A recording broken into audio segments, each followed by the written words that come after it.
So first of all, everybody come in, if they will, to a place that there is a reasonable chance of seeing the screen and listening and seeing the stage.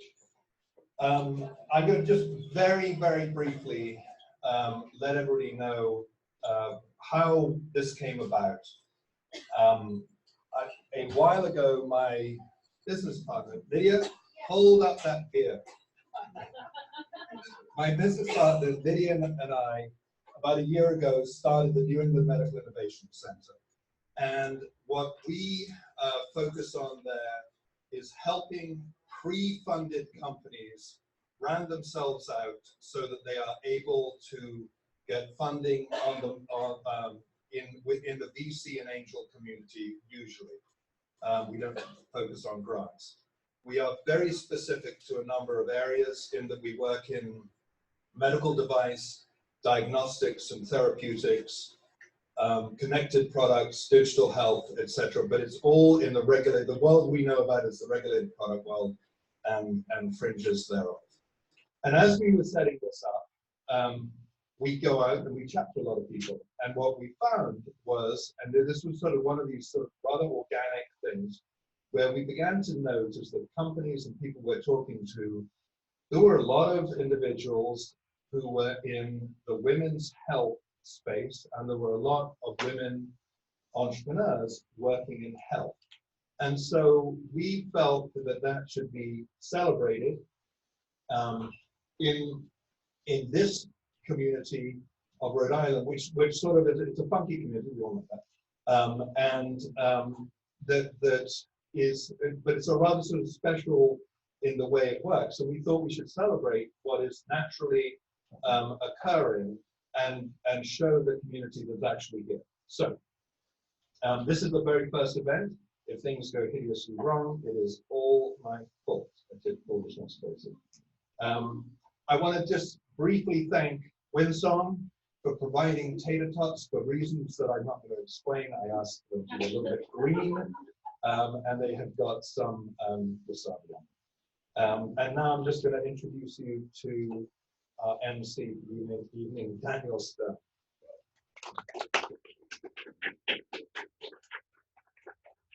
Hi everyone, I'm Danielle and I work for the New England Medical Innovation Center. We want to thank you all for coming out to our first event in this series. This series is being live streamed and it's going to happen once a month. So if you know anyone or you can never make it and want to watch it, you definitely can log on and watch it. We are really excited to be at the forefront of cultivating a community of supporters and people working in health and women's health and then women's entrepreneurship. We actually have 18 months of speakers lined up for this series, which is really exciting. So this is only the first event, so that's great. This event tonight is going to have 2 speakers, each talking about 15 minutes each, and there will be time for question and answer after each speaker. So if you have any questions, please feel free to ask them. We want to thank a few organizations. We want to thank the Rhode Island Foundation for supporting our initiative enough to give us a matching grant for this series. So if you know of any organizations that would really enjoy supporting this initiative, please pick up a sponsorship packet at the registration table and disperse it. We'd also like to thank Zymedica for being the first corporate sponsor of this series. And without further ado, I'd like to introduce our first speaker, Kristen Carbone. We met Kristen a few months back before NEMIC even opened in September. She came to us not only to show her product, but tell us her story. Her story was so compelling that it did bring a few of us to tears. And we knew we had to have her kick off this series for us.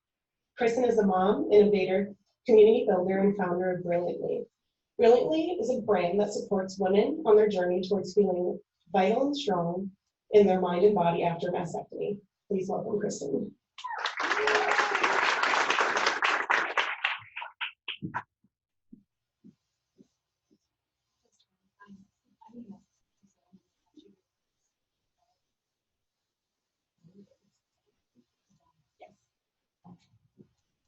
Thanks for coming out, everybody. Also, thank you to the bar for letting the children in. Do you guys want to wave? There they are. All right. So, can I hold this? Okay. Let me see. All right. So, Brilliantly. I'm Kristen Carbone. I'm the founder of Brilliantly. And the origin story of Brilliantly starts with my mom, Lisa. She was diagnosed with breast cancer in her early 40s, and she passed away from metastatic breast cancer at 49 in 2005. When she was struggling and fighting through her diagnosis, at first she got what her oncologist said was a gold star for breast cancer. She had a lumpectomy, she didn't need chemo, she just had some radiation, and we sort of moved on. 2 years later, it came back in her bone, her brain, her liver, and her lungs, and she became a case study at Johns Hopkins. It was never in her lymph nodes. They weren't sure how it was traveling through her system, and she eventually passed away. And at the time, she didn't have a genetic test done because there was no legislation that protected you against insurance discrimination, and she was worried that I wouldn't be able to get insurance coverage. So shortly after, I'm skipping ahead, guys. Shortly after Liam was born, I started seeing a preventative oncologist at NYU, and I read a paper that they had, this physician, Dr. Julia Smith, that she had published in 2005 about early onset breast cancer. And in that study, they revealed a number of common traits in young women who got breast cancer that were seemingly unrelated. So birth weight over 10 pounds, early first period. And when I went to see her, I brought her paper and I said, this is me. I did undergo genetic testing and I didn't have the BRCA mutation, but because I had these hereditary risks, they treated me as if I had an unknown hereditary risk, and I followed the same path of screening that one would undergo if they had BRCA at the time. So that meant every 6 months, I had an ultrasound and an MRI or a mammogram. And because I didn't have BRCA, and because that's not what the FDA says is the regulated path or course of treatment for a young woman, I was paying out of pocket for all of those tests. And my background, which I didn't say before, I worked in art museums. So working in a nonprofit and spending about a third of my salary on diagnostics while I was young and healthy. So it was really taxing both financially and also emotionally. I spent a whole lot of time in doctors' offices waiting for test results. I don't know if any of you have been in an MRI machine. It's not the most relaxing. Because we were looking for things all the time, of course, they found something.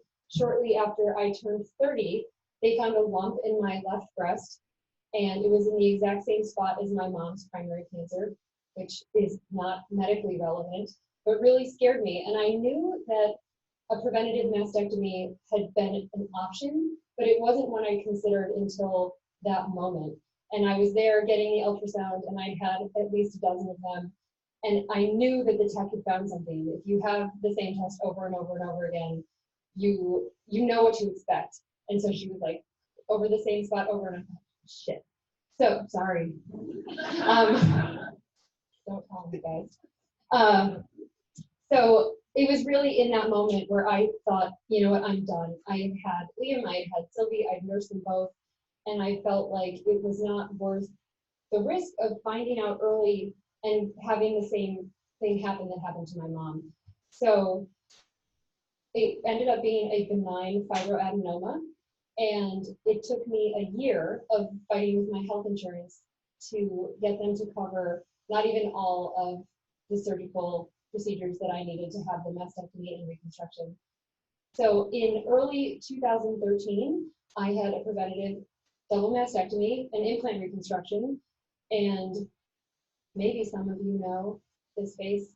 Angelina Jolie, very famously in the breast cancer community, came out with an op-ed in Time magazine right around the time that I was having surgery, but shortly after.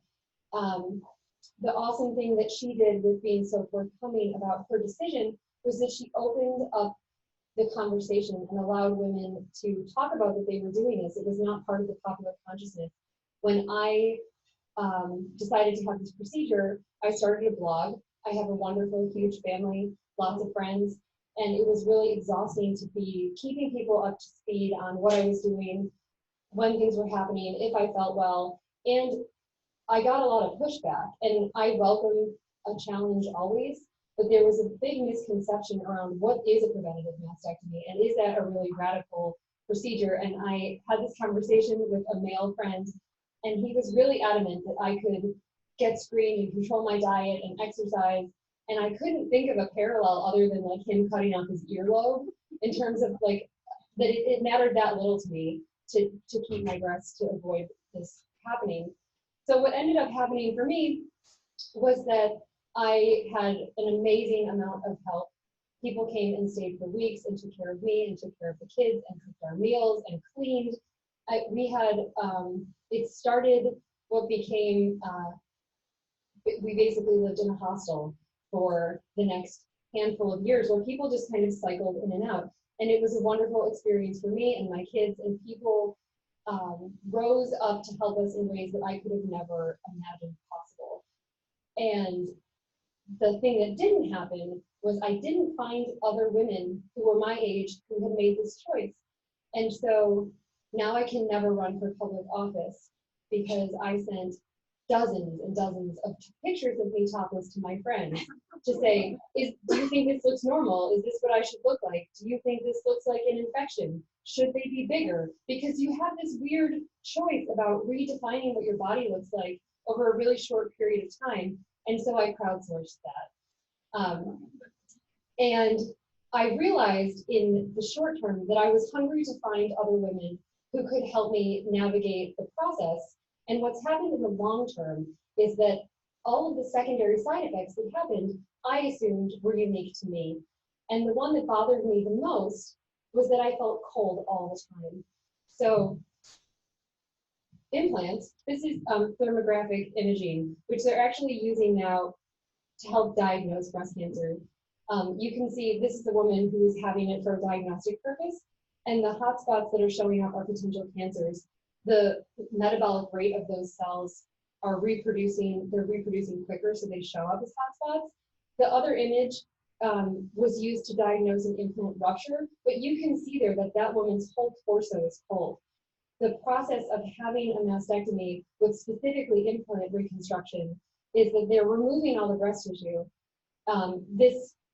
This shows normal breast with just augmentation as implants, and then to really illustrate that there is no tissue over that implant. It's acting as a heat sink, it's pulling heat from your core, and it's doing what any material wants to do, which is equalize itself between the things that it's up against, in this case, my body and the outside air, or a swimming pool, or pick a, when I'm sitting in air conditioning.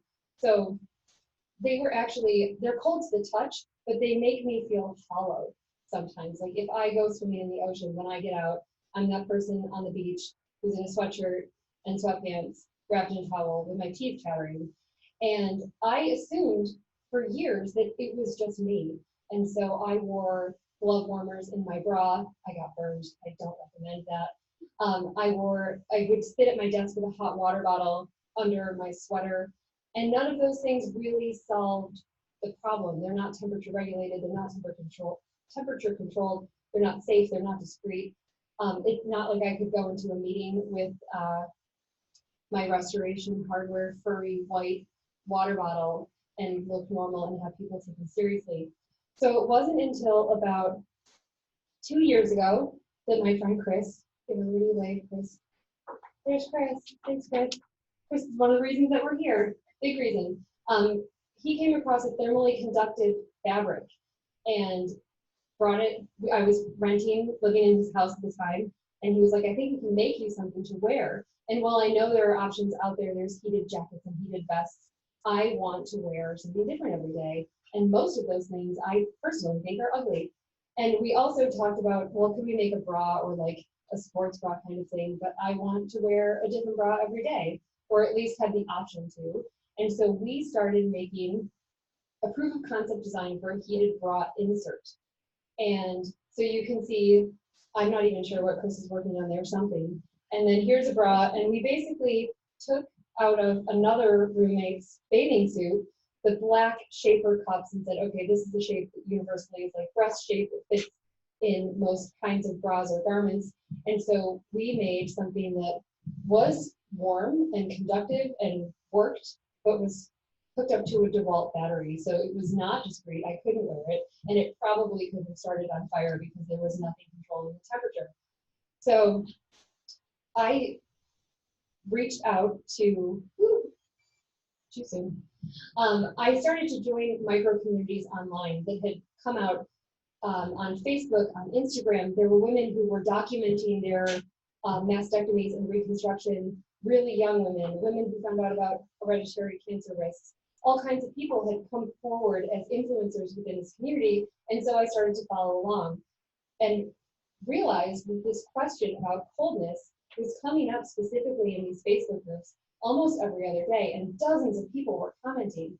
And so I was like, okay, this is worth making. I wanted to make something for myself, but we also could help all of these other women. And so I connected with Loft, which is a product development company here in Providence.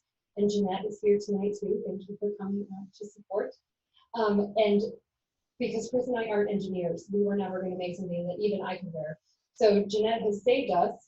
And what we're making is a very thin bra insert. So women in this community have an even tougher time with bra fit. I don't need to, I mean, maybe some of the men here don't know, but all the ladies in here do know that it's hard to find a bra that you like, that fits, that's comfortable. And it's even more difficult if you have reconstructed breasts. You can't wiggle an implant into something that doesn't fit perfectly. So my goal is that if you're a woman who has a reconstructed breast and you have a bra that you like, we want to be able to warm it for you. So you can see here on the side that this is a little battery pack. That's half a bra.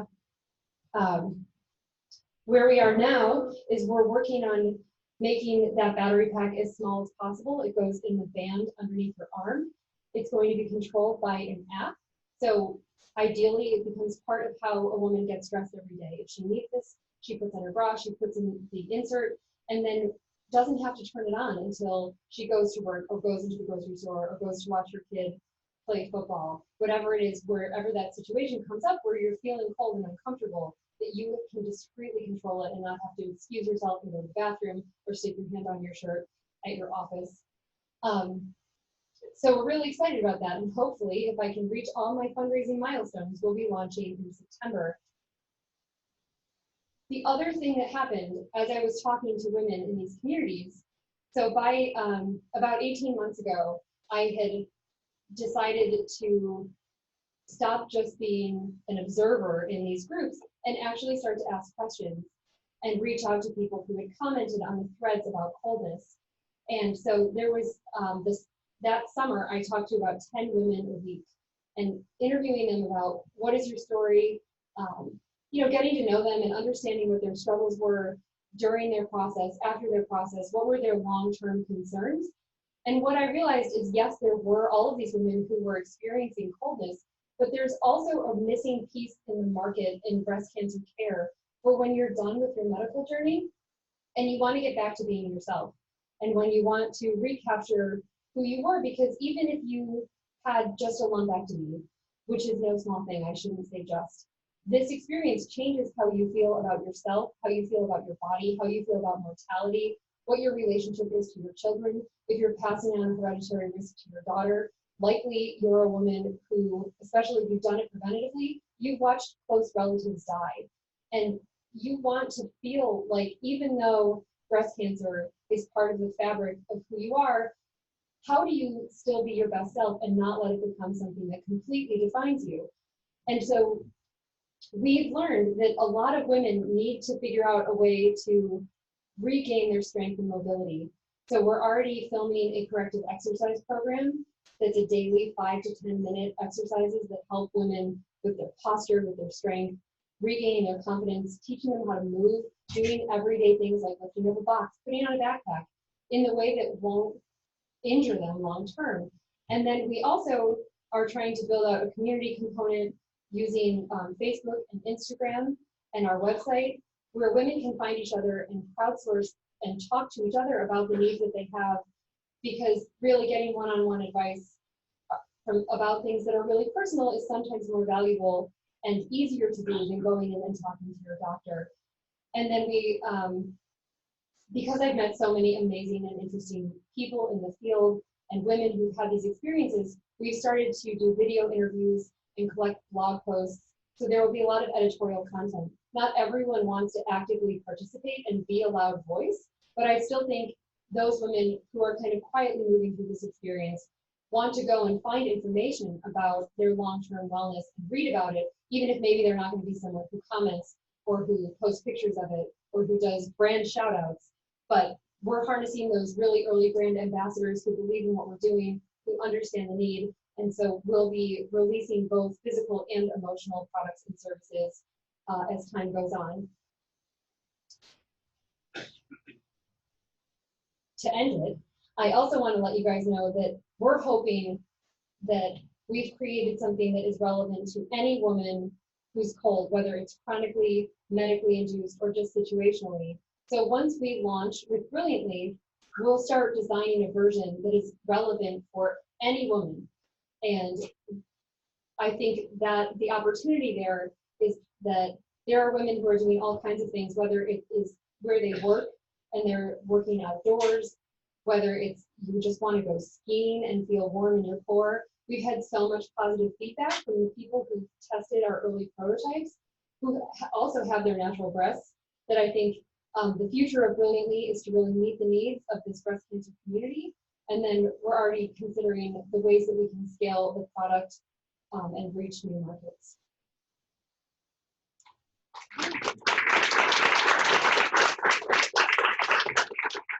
Anybody have any questions? Maybe you have a question? What's your question? Here, here. Wait. You said that it would be passing a hereditary risk to your daughter. Can only girls get breast cancer? That is an excellent question. No, boys get breast cancer too. It's just much less common. But that's an important point. Thank you for asking. And not all breast cancers are hereditary. There's actually a small percentage are ones that get passed on from your mom or from your dad. Most often they are not hereditary.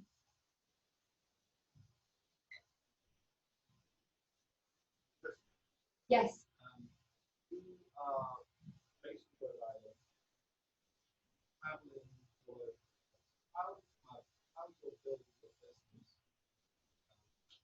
What are your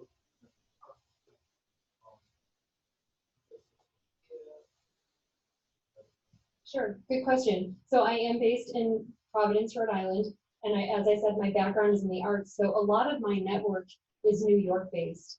I'm from Buffalo, New York. I have worked for companies that do a lot of work in New York City. I've spent probably 30% of the last 18 months on the road, and that's mostly in New York, but also to San Francisco and LA and Chicago and Miami. I am really trying to leverage my network to fund the project. I really, really wanted to be able to stand up someday and say that the story of how Brilliantly got funded was that I found a bunch of women who had a tie to the cause, who could invest between $30,000, $50,000, and that I was not targeting traditional investors or angels or VCs, because I really want to bust my butt to make a difference for the lives of those women and not get someone their second pool house. I also think there's just a nice women supporting women, and that's not to exclude men either. There are a lot of men whose lives are touched by breast cancer, but I wanted it to be people who are mission aligned with what we want to achieve with Brilliantly as a brand, who understood the scalability and profitability of the product and the tech, but whose primary focus was aligned with mine, which is really changing the lives of this community of women. The building of the business has been a fascinating journey. I have lots of Post-it notes and flashcards that are now a part of my life because I'm learning languages around financials and marketing and branding and all kinds of things that really were not at all part of my background. I'm really great at writing these scholarly essay on, I don't know, Islamic architecture. If someone needs that and would pay me for it, I'm perfectly willing to do it. But I think I personally am also really trying to not play the game as the rules have been written.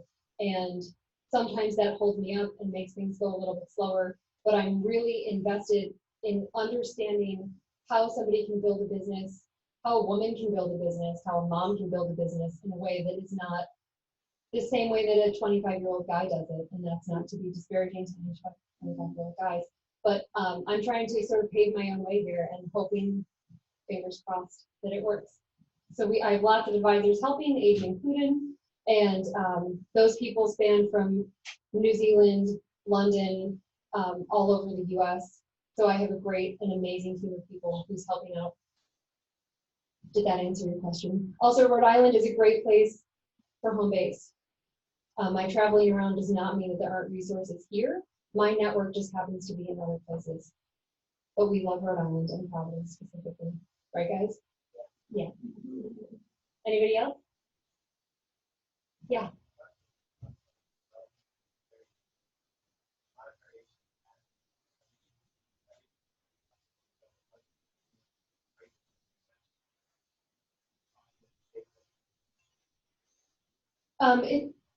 The heating pad part is actually thin and flexible. It's almost like a t-shirt material. So we're not doing a molded cup at all because excuse me, to your point, breast implants come in, I think, hundreds of shapes. They can be high profile, they can be teardrop, they're the variation, and they are not squishy and soft. They're quite firm. So having a molded cup or having something that was an actual shape just wasn't going to work. We tried out all kinds of things that are on the market now that are supposed to go in bras, and there is a hilarious amount of things that you can put in your bras, ladies.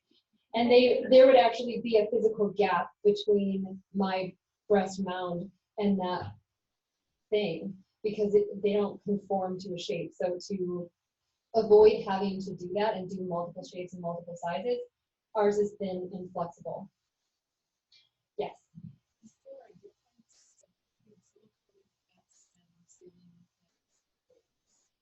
You know, that's a good question. I have not found that. In the women that I've spoken to who experience coldness, it's been either or. People who've had fat grafting, which is where they take fat from another part of your body to actually contour the shape of the breast to be more natural, that fat then provides a little bit more insulation. So even I had fat grafting years after I had my initial reconstruction, and it did help a little bit. But I have not found that saline or silicone, and I also, temperature is really subjective. So even if there was maybe one got colder than the other, it's very personal as to how much that bothers someone. All right, thanks, guys.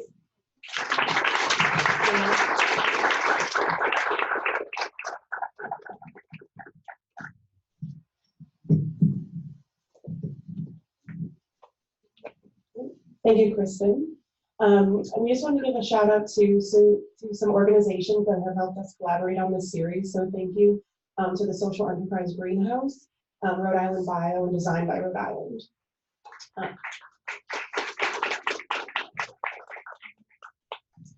Our next speaker is Ayan Bhandari. He's a man of many talents. He's a human-centered industrial designer at Zymetica, an adjunct professor at RISD, a collaborator who has worked on multiple startups and in corporations. He is also the co-founder and CEO of the company Nuway. Nuway provides a safety device for women in third world countries, specifically Uganda. Ayan has used the designing for women in context, which he will tell us what that is, approach to keeping them safe and comfortable while promoting women's health and overall saving their lives. Please welcome Ayan.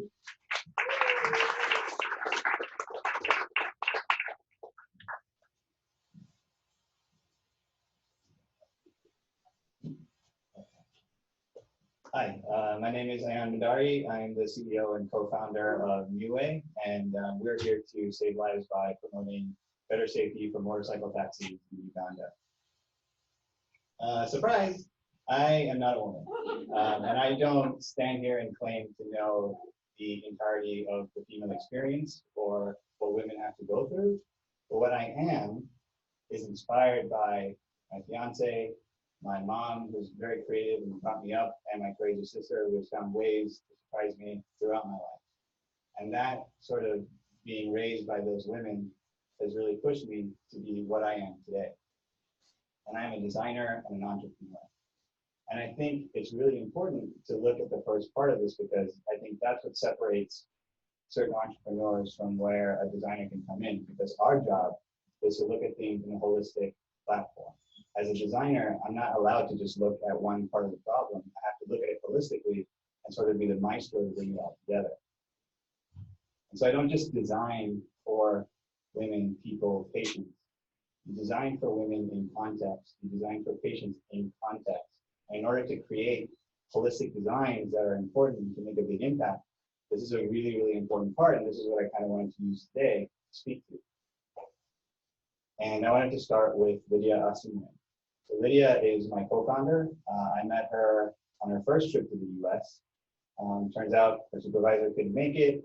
So they said, Lydia, why don't you go to the US? There's this big hackathon in Boston.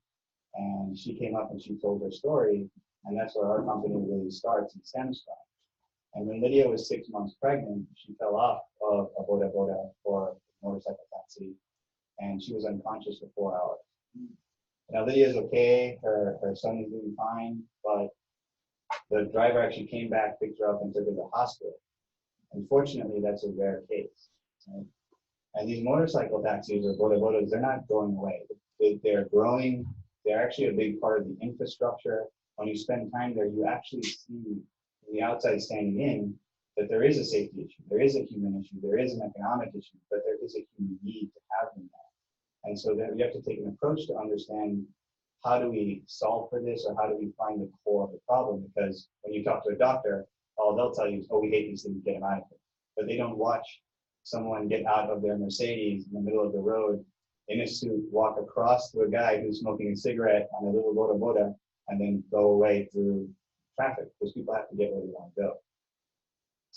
And so this is kind of growing up to, 8 accidents per year. This is in a small metro area. So 8 accidents per day in a small metro area. Imagine if that was happening in Providence. And that was flooding in a big economic way. A lot of the hospitals in the area, especially in Mulago Hospital, which is the big trauma 1 center in Uganda near Kampala. And so 41% of the cases were due to this problem. So 41% of the trauma cases were women who were coming in with crush injuries, with falling off the motorcycles and things like that. So the problem is big. And so it's not that the government isn't looking at it. It's not that people aren't trying to do something for it. And so we looked at it and said, all right, well, what's actually happening? And so there have been things like big helmet protocols, government promoting free helmets. And we said, okay, well, why isn't that working? And when you actually go and talk to women about, why don't you take the free helmet that's offered to you, they'll tell you interesting things like, it's kind of an inconvenience to carry this thing around, right? I'm already carrying my purse, my workload, my backpack, my child, or it ruins my hair, which you hear more often than you would think, right? And it kind of dawned on me, like, I've heard this before. There are a lot of patients who have to go into surgery, who have to deal with a life-threatening issue, and before they go in, they say, is it going to leave a scar, right? We all care about who we are and what our reflection is outside of ourselves. And that's important to consider before you sort of jump into taking care of a problem. And so the government has tried, but passengers aren't listening. The other thing that started to happen is people have said, okay, we're going to focus on the driver, and we're going to say, we're going to make you wear a vest. We're going to require that you keep the helmet with you. Safe Boda is pretty much the Uber of Uganda, and they just basically work with motorcycle taxis. Uganda trains men who are buying these motorcycles how to use them. And then all these guys get kind of put through the system, right? So there's a tracking number, they're licensed, all that kind of stuff. But at the same time, no existing approach is looking at writing sites at it, right? That image you saw earlier, women are sitting that way. And that's causing a lot of issues. So we thought, okay, look, let's make a prototype, let's just get there. We'll use Lydia's story, we'll work as fast as we can, and we'll produce a concept that we can go on pressure test, right? So we didn't design this in context, we designed this as fast as we could. But we looked at it and said, okay, women are being forced to sit this way, how do we just prevent them from falling off, right? Similar to what we do every day about preventive medicine, right? So it's the helmet only deals with you at the point of impact, it's an insurance policy. right? So why even get there in the first place? And so we said, okay, well, the way these guys are going around, it's not about speed. It's just about maneuverability. It's bumpy roads. The other thing that's kind of similar to that is a wooden roller coaster. So our roller coaster safety bars seems that seems like it could work. We're not looking at doing belts and things like that, and they'll just hold you in place. So in the passenger mode, we had this lap bar that we designed. It kind of came down, went across the lap, it attached to the back. And then when the guys weren't using it, or like a woman was not actually on the bike, then they could turn into a luggage mode or courier service or promote more business. And so that's kind of where the start of my talk begins. Because as soon as we got our first little bit of funding, we told ourselves that we're not going to do the whole thing about we're going to build cool tech, we're going to go promote it, and then we're going to give it to our users. Right? That's the old school way of going about things. We said we're going to get the user input first, and we're going to design it with women in mind, and we're going to use them to help us design this, right? Because we can't make this decision. So we had a workshop, because the idea was let's put the bike there, let's get women from all over Uganda, rural, cities, and bring them to all ages, right? Let's give them all the kit. Let's give them the Post-its. Let's give them the conversation. Let's give them the safe place to talk about things. Let's give them the boda. Let's give them the prototype. And honestly, they hated it. But that's okay, right? It gave us a baseline. It gave them something to facilitate the conversation. And what we learned is that women just sit differently at different stages of their lives, right? So ours had told them, the way ours worked actually forced you to sit one way, and we learned little subtle things just by giving them the bike to sit on. For example, leaning and being able to look in front of you is a very important thing, because then they can make a decision on, am I going to bail? Am I going to stay? Is this guy crazy? What's coming up? Can I tell him what to do? And that was important. They're actually controlling part of their ride. There is a dialogue happening. The second was we created luggage that was on the back to prevent any space. But we learned that a lot of women told us, I'm not putting my purse back there. Because it's not the same as being on a motorcycle here. You're actually moving pretty slow. And if you put a cardboard box back there, nobody knows what's inside. But if you see a purse, then there's an opportunity. And so they were keeping their purse between themselves and the driver. And if we never gave them these things, we would have never shown it to them. The other thing we learned, which to me was shocking at the time, is that there are a lot of women who are pregnant who use this service. Right? In my mind, I had assumed that was an extreme thing. We're not going to have to deal with that yet. This is just the first program. Let's just go for the minimal viable product. And then when you see these conversations and you talk to these women, you realize the importance of it. And that's not something that we wanted to go forward with without considering. And then this is the important part about context, because that's not where it stops. It doesn't stop at ergonomics. It doesn't stop at size. It doesn't stop at looking at dimensions, variations, human factors. That's not it. You also have to understand people from a cultural and emotional level, experiential level. And what we learned is that it's different religions make you choose to want to sit this way on a motorcycle. Different cultures, different ages, different outfits. So we went all this way thinking some oppressive regime is forcing women to sit this way, because whoever's in government believes that that's what it should be. And then we learned that they are making the choice to sit this way for their own personal reasons. So you can go and say that, hey, this is a damaging thing, this is causing issues, this is making an economic impact. But they don't want to do that, right? They don't want to sit straddled on there no matter what, because they want to wear a dress on it, or they feel because they're a Muslim, this is more respectful, right? Or even on the far left, even though she's modern and she's young, she said, look, when I get to the club, I just want to get out and go, right? And all those things are important. Well, that's the human element of what we have to do as a company trying to work in this space.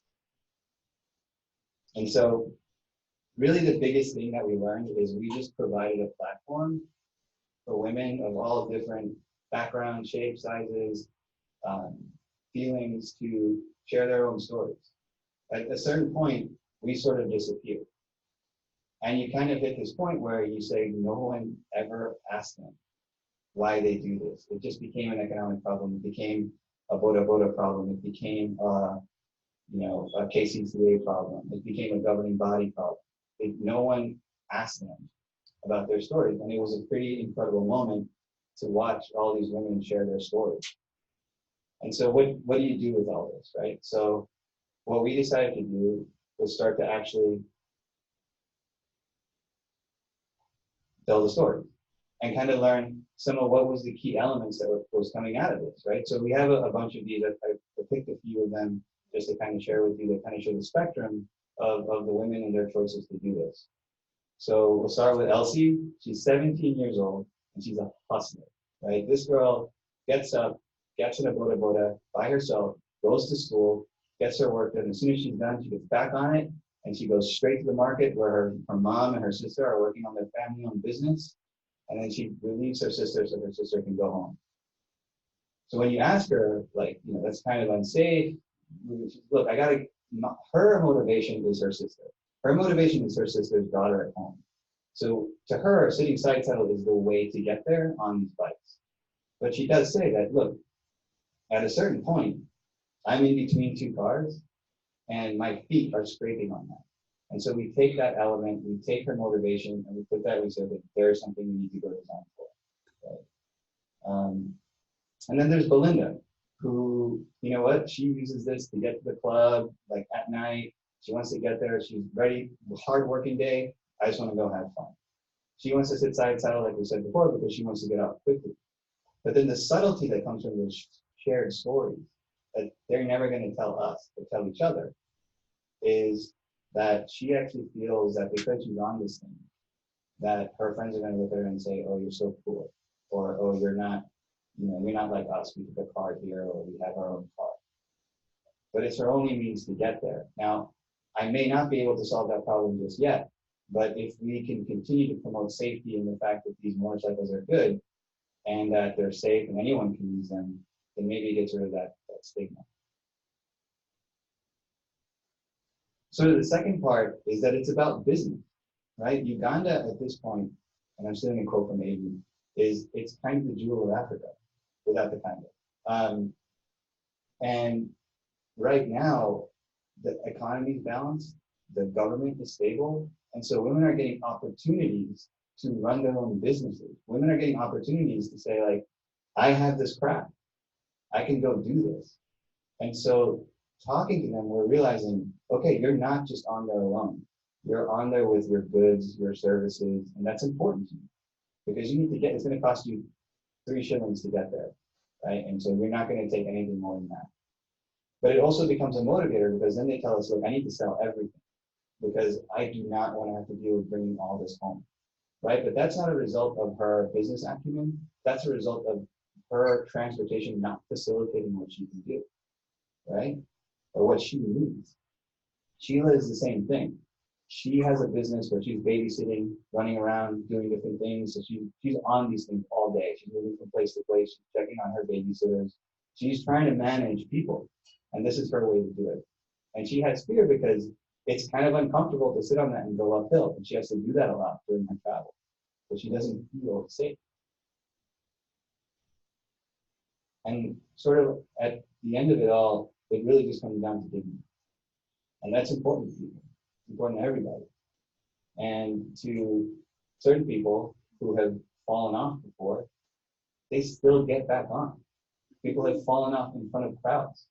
They've slipped off in front of loved ones, right? And their dignity has been lost because now they're still going to use it. That's not enough motivation to get a taxi. You're still not going to get there. So even after going through what could be devastating, they are still choosing to get back on it. In fact, Miss Flower has urinary incontinence.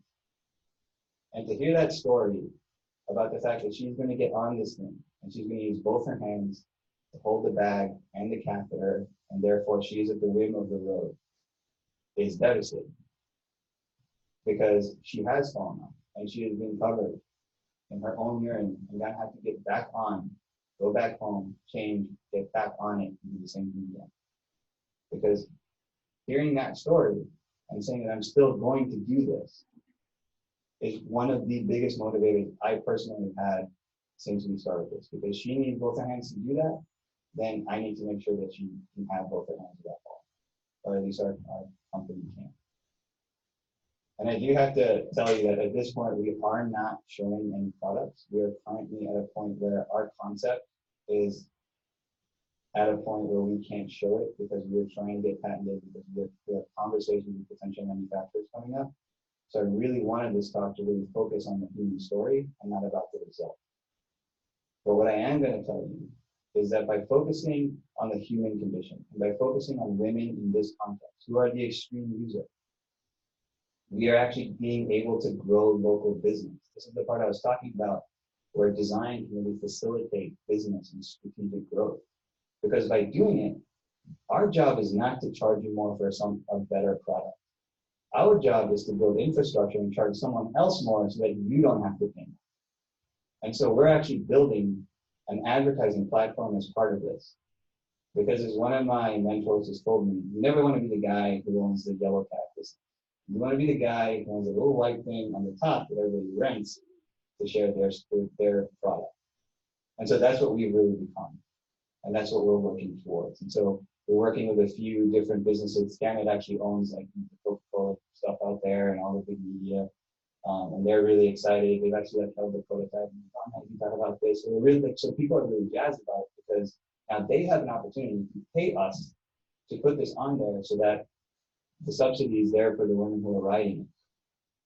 The other thing is, to Gende and Seiphoto, who I brought up earlier, we're now collaborating with them to say, okay, you need these ways that we've learned about your business to grow faster. We can provide that without you having to put in the development time. So if you partner with us, we can provide these for you when you're paying us a rental fee. And that's cheaper for you and it allows us the chance to continue to grow it and to promote it through their platform. Right? So we're not just thinking about the user, we're thinking about what are the businesses, what do those businesses need and how much infrastructure do they already have. It's not about a revolution in Africa, it's about an evolution of Africa's infrastructure with the women at its core. And so this is sort of our older product, this is sort of an older piece of kit, but that's kind of the idea that I was telling you about. Because then when we go to them, it's not just about, hey, we got a lot of billboards. We've actually been able to accumulate it to where they're paying for half to get almost double the views. Because in advertising, you basically pay for eyeballs, right? And by doing that, no one has to pay for our pilot study once this thing goes up because they're going to pay for the advertising. And now I don't have to go out and get investment, right? We're allowing Africa to invest in itself. And so kind of to bring this to the end is that the users always come first. In this case, the women that we're working with in this context always come first. But by focusing on them and making them the center of what we're doing, we're able to create business value for motorcycle safety businesses and those kind of companies who are focused in this area, but also build a brand new advertising platform and grow that part of the business around the area. But even bigger, our goal is to start to say, okay, if you want our product that tells you that you are a safe ride and that you have all these abilities and that people will start to use you or you can get the courier service out of it, then you need to show that you're licensed and insured. Someone else will do it, so you will lose that business. And by doing that, the government benefits because they can now trace it. People are paying taxes on their motorcycles. We are paying taxes as a business to them. So now we almost have someone who can look at us and say, okay, like we need this business. You know, not for any other reason except for that everyone's getting a piece of the pie. And finally, from what we talked about earlier, hospital emergency reduced. And now maybe that doctor isn't saying get these things out of it. Maybe the doctor is saying, hey, you guys are good at this, can you fix this thing? And so our sort of mantra is that everybody lends a hand, everybody benefits. So our next step that we're working towards right now is this big pilot study. We set it up for about a year. We're working with local manufacturers. We're going to actually build these 20 kits. We're going to be able to monitor it because it's actually a school that's teaching welding, and so it's going to be part of their curriculum to make these 20, and that should work out. And then, you know, this is where I have to step back because we're going to look at it with an unbiased research team. We're looking at Ugandan companies, Ugandan firms to help facilitate it. And so we always believe that a safe ride is a safe life. And I'm Ayan Bhandari, the CEO and co-founder of Nuway. Thank you.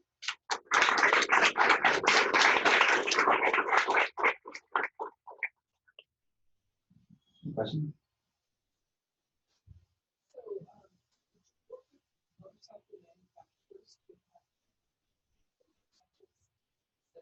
I mean, in addition to. Right, so the question was, would we work with motorcycle manufacturers to make the manipulations to the motorcycle in order to have this platform be adopted? The cool thing about actually going there, I had kind of my Michael Corleone moment, you know, when he goes to Cuba and you see the guy kind of run out, jump with a bomb into the car, and he's like, I'm not going to go to the casino here. You know, he kind of realizes what the infrastructure is doing. We did the same thing. We went there and we said, okay, what is Uganda already doing? And so these guys get their motorcycles. The first thing they go is to this guy that's like local or their friend or whoever, and he mods it up for them already. And he welds on safety brackets for their brake lights. He puts on mud flaps. And so there are these facilities that are already part of the infrastructure. And we started to work with those people and say, look, we're going to pay you to put these on. We're going to check it, and then it's kind of going to move on. So we found a way to circumvent having to deal with that. And it's already part of their process. So you just mentioned fully designed for human safety, but there must be a male passenger who uses that acquisition stop. How do they use that as really safety, but men don't see it? So how do you address that? That's a great question. So the question was, how do we facilitate men who also use this as a customer when it's mostly designed for women? So what you saw earlier in our very first concept was that it kind of moved up and down to get out of the way. So if a man came on, he usually sits straddled on the back, and so all it would do is just create like a vacuum in that situation. Our new concept right now is actually a full system that we install, and it actually does not hinder any of that. It almost, imagine that it comes up in two modes. There's almost or three modes. There's just the regular mode, female passenger, and the courier service mode. It's a business. We are for profit. I think what happened when we first started this is we stayed away from NGOs because what we wanted to do was create a business in Africa that was, by Africans, for Africans, within African infrastructure. And so when we looked at it and how my co-founder, Lydia, would be protected as a non-US citizen, what we found was going this direction, having a Ugandan subsidiary that we've already built and settled, and then moving to having a US company own that subsidiary. It was going to be the best way as we approached it to ensure that Lydia had her full say as a non-US citizen who was part of a US run subsidiary, and someone who would always have her say without me moving. Because one of the biggest worries we had is that by looking through some of the literature, is that because she's non-US, she files her taxes differently, that she would be able to have the right amount of say. And this company is not my company. This is our company, and she is actually the face of it. And so she needs to be protected, and I need to not have to be in the room for that. And there are a lot of things about going with an NGO that you would advise would prevent some of that dialogue. I don't know the technical sophistication behind it, but I do know that once I heard that, this is where we're going to go.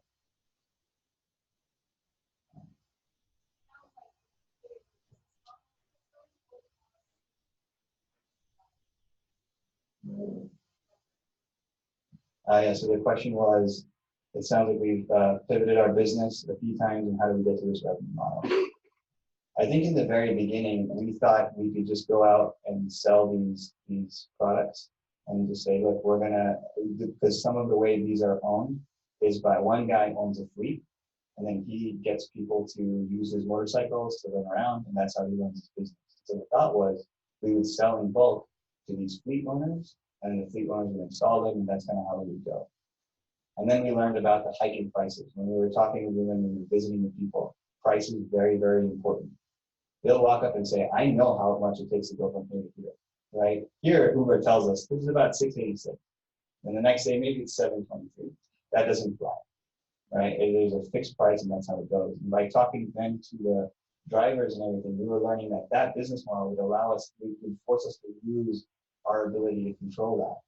And so when we were building certain pieces of structure that we needed with this, we kind of actually stumbled on it. And working with some of our really awesome mentors, they were saying you need a sustainable business out of it.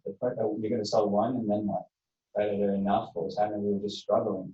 And then this idea of an advertising platform for NGOs to promote something, because Lydia had said that they actually give free breast cancer to specific hospitals, but nobody knows how to, that when they're happening or when to go.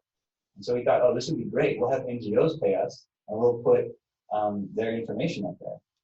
And so we were going to focus that way. And then when we went to Uganda, and Scana had heard about us, there's another firm, Metropolitan, that heard about us.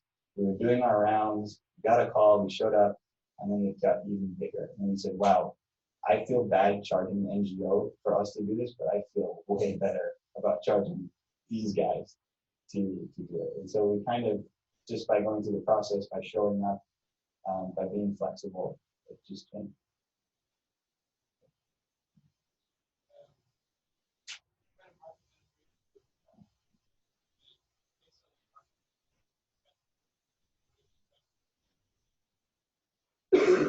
So the question was, what kind of market penetration do we have, or are we expecting to have, and what do we expect our revenue to be?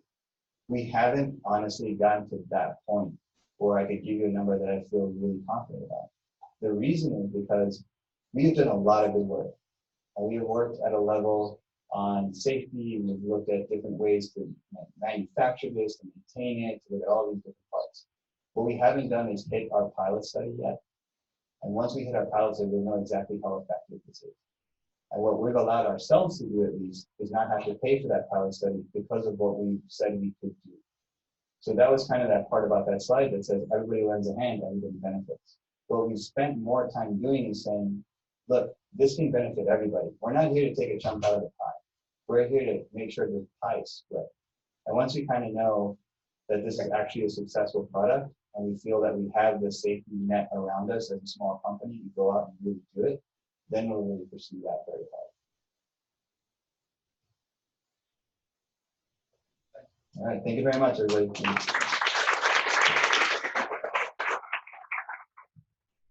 Everyone give it up for Kristen and Ayan again. Thank you very much.